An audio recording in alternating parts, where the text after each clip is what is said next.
आज के इस वीडियो लेक्चर में हम डिफरेंट इलास्टिक कांस्टेंट्स के बीच में रिलेशनशिप निकालना सीखेंगे। तो स्टार्ट करते हैं modulus of elasticity and modulus of rigidity, यानी कि ई एंड सी के बीच में क्या रिलेशनशिप है। एक स्क्वायर ब्लॉक दिया गया है जिस पे आपने शियर स्ट्रेस लगाया है Q, जिसकी साइज जो है इस ब्लॉक का A है और थिकनेस है इसकी यूनिट थिकनेस माना है हमने। इस पे शियर स्ट्रेस के कारण इसके डिफॉर्मेशन होगा। A B जो एज है वो बन गई अब A1 B1। तो डायगोनल AC में जो स्ट्रेन आ रहे हैं वो दो कारणों से आएंगे। एक तो डायगोनल AC और दूसरा डायगोनल BD में जो स्ट्रेसेस जनरेट हो रहे हैं, डायरेक्ट स्ट्रेसेस, उनके कारण। तो EAC due to tensile stress in BD plus EAC due to compressive stress in AC। तो strain in AC is equal to Q upon E plus Q upon ME, which is equal to Q upon E 1 plus 1 by M। Increase in length of diagonal AC। diagonal AC की लंबाई में कितनी वृद्धि हो रही है। पहले इसकी लंबाई थी AC, अब इसकी लंबाई हो गई है A1C। तो इंक्रीज इन लेंथ कितना हो गया A1 A2, क्योंकि A1C दो चीज़ों से मिलकर बन रही है, A1 A2 प्लस A2C, और AC और A2C दोनों बराबर है। तो A1 A2 की जगह आप ये भी लिख सकते हो A1 cos angle A1 A2, क्योंकि ये स्क्वायर है तो angle A1 A2 is approximately equal to 45। तो increase in length of diagonal AC जो होगा वो हो जाएगा A1 cos 45, that is A1 upon √2। Strain जो होता है वो होता है change in length upon original length. Change in length जो है वो है A1 अपॉन √2, ओरिजिनल लेंथ जो है वो है AC। तो इन दोनों के रेशियो से हमको मिल जाएगा विकर्ण स्ट्रेन, विकृति और स्ट्रेन। अगर शियर स्ट्रेन निकालते हैं तो शियर स्ट्रेन क्या होता है, फाई से शो करते हैं। शियर स्ट्रेन जो होगा वो होगा आपके इस फिगर में भी दिया हुआ है, phi is equal to A1 upon AD। यहाँ पे हमने यही लिखा है A1 अपॉन AD। A1 और AD किसके बराबर है, स्मॉल a, तो यहाँ पे आपने स्मॉल a लिख दिया। तो इसके हेल्प से A1 जो है वो है A फाई के बराबर। तो विकृति डायगोनल में जो आएगी वो आएगी A1 की जगह आपने लिख दिया स्मॉल a फाई अपॉन √2, और जो AC है, AC क्या है, डायगोनल है, उसकी वैल्यू कितनी हो जाएगी √2a। तो ये कितना आ जाएगा 5 अपॉन 2। ये हो गया आपका डायगोनल में विकृति 5 अपॉन 2।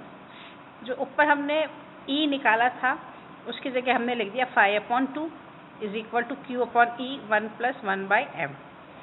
तो 5 इज इक्वल टू 5 जो होता है शियर मॉडुलस, शियर स्ट्रेस जो शियर स्ट्रेन जो होता है वो होता है Q upon shear modulus C। तो 5 की जगह मैं लिख दिया Q अपॉन C। तो Q upon 2C is equal to Q upon E 1 plus 1 by M। तो E is equal to 2C 1 plus 1 by M। ये रिलेशनशिप है, ये आपको याद रखनी है। फिर इसके बाद आता है बल्क मॉडुलस। बल्क मॉडुलस को K से शो करते हैं। ये एक गिवन एक क्यूब है जिसके सारे फेसेस पे like and equal stresses, direct stresses लग रहे हैं। ये सभी तीनों परपेंडिकुलर डायरेक्शंस पे लग रहा है। तो इसके कारण जो बल्क मॉडुलस होगा, आयतन मापांक is equal to direct stress upon volumetric strain. Stress upon strain, यहाँ पर डायरेक्ट स्ट्रेस क्योंकि तीनों डायरेक्शंस में लग रहा है, वॉल्यूम से लेना है, इसको वॉल्यूमेट्रिक स्ट्रेन लिख देंगे। अब इसकी वैल्यू कैसे निकालेंगे, K और E में क्या रिलेशन है। मैंने ये लिया है स्ट्रेन ऑन AB। AB जो है उसमें क्या विकृति आती है, due to stresses in AEHD, इसी के डायरेक्शन में है, AB के डायरेक्शन में है। तो स्ट्रेन निकालना है तो स्ट्रेस अपॉन E। फिर strain on AB due to stresses on EFGH, ये इसके परपेंडिकुलर डायरेक्शन में हो गया। तो इसको लिखेंगे stress upon M E, P upon M E. ऐसे ही ए ई एफ बी, ये भी 90 डिग्री पर है, तो इसके ऊपर जो स्ट्रेसेस आ गए वो स्ट्रेन जो आएगा वो आएगा stress upon P upon M E. Total strain क्या हो गया, P upon E minus P upon M E minus P upon M E which is equal to P upon E 1 minus 2 upon एम। अब volume क्या होता है एक घना क्यूब का, v is equal to A cube. इस क्यूब की जो साइड है हमने a मानी है, तो delta v is equal to 3a square delta a। Volumetric strain EV is equal to delta v upon v is equal to 3a square delta a upon a cube, जिसको आपने ये लिख सकते हो 3EAB। EAB किसके बराबर हो गई, डेल्टा a अपॉन a के बराबर हो गया। EAB की वैल्यू हमने ऊपर भी निकाली थी, ये कितनी आई थी, P upon E 1 minus 2 upon M, यहाँ पे हमने पुट कर दिया, तो हमारा वैल्यू जो हो गई EV volumetric strain is equal to 3P upon E 1 minus 2 upon M।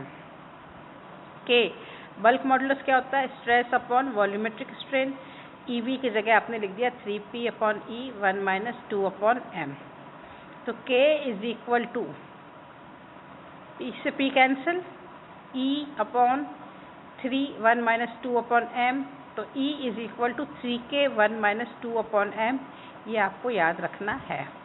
अब दूसरा रिलेशन जो हम निकालेंगे वो निकालेंगे E K और C के बीच में। E is equal to 2C 1 plus 1 upon M, ये हमने अभी डिराइव किया था। E is equal to 3K 1 minus 2 upon M, ये भी हमने डिराइव किया था। 1 प्लस 1 अपॉन M क्या हो गया, E upon 2C। 1 minus 2 upon M क्या हो गया, E अपॉन 3K। ऊपर वाले इक्वेशन को 2 से मल्टीप्लाई किया और दोनों इक्वेशंस को ऐड किया, तो 2 plus 2 upon M is equal to E upon C, तो ये हो जाएगा 3 is equal to E upon K, E upon 3K plus E upon C।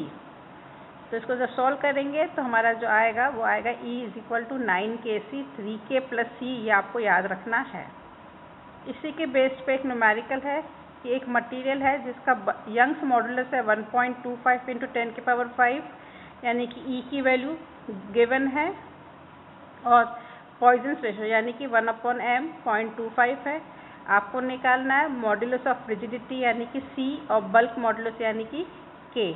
तो E is equal to 2C 1 plus 1 upon M के फॉर्मूले में हमने E और पॉइजन्स रेशियो की वैल्यू पुट करी, तो C की वैल्यू आ जाएगी। और दूसरे वाले में E is equal to 3K 1 minus 2 upon M में भी E और पॉइजन्स रेशियो की वैल्यू पुट करेंगे तो K की वैल्यू आ जाएगी।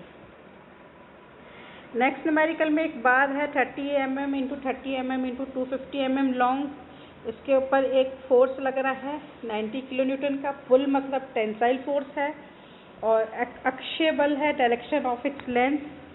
जो इलोंगेशन हो रहा है बार में, जो चेंज इन लेंथ आ रहा है वो आ रहा है 0.125 mm, और जो डिक्रीज हो रहा है लेटरल डायमेंशंस में वो हो रहा है 0.00375 mm।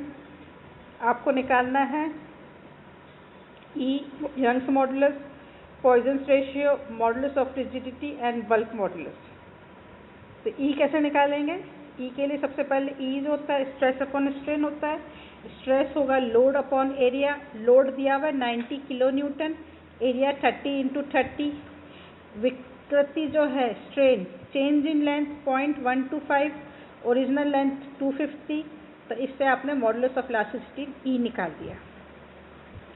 पॉइजन्स रेशियो होता है lateral strain upon longitudinal strain. Lateral strain जो होगा change in dimensions, lateral dimensions 0.00375 upon original dimension 30।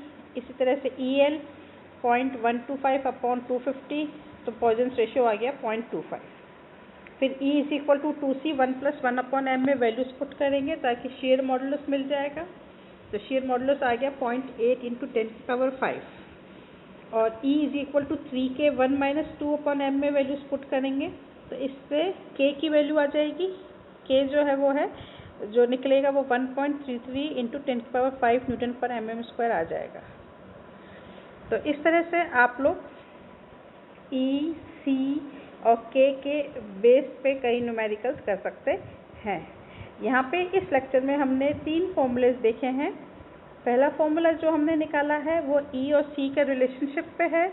E is equal to 2C 1 + 1/m, ये आपको मेमोराइज करना है। दूसरा फॉर्मूला जो है वो बल्क मॉडुलस पे है, E is equal to 3K 1 - 2/m, ये भी याद करना है। और लास्ट फॉर्मूला है E, C और K के बीच में रिलेशनशिप निकाली है, इसमें पॉइजन्स रेशियो नहीं है। E is equal to 9Kc/3K + C।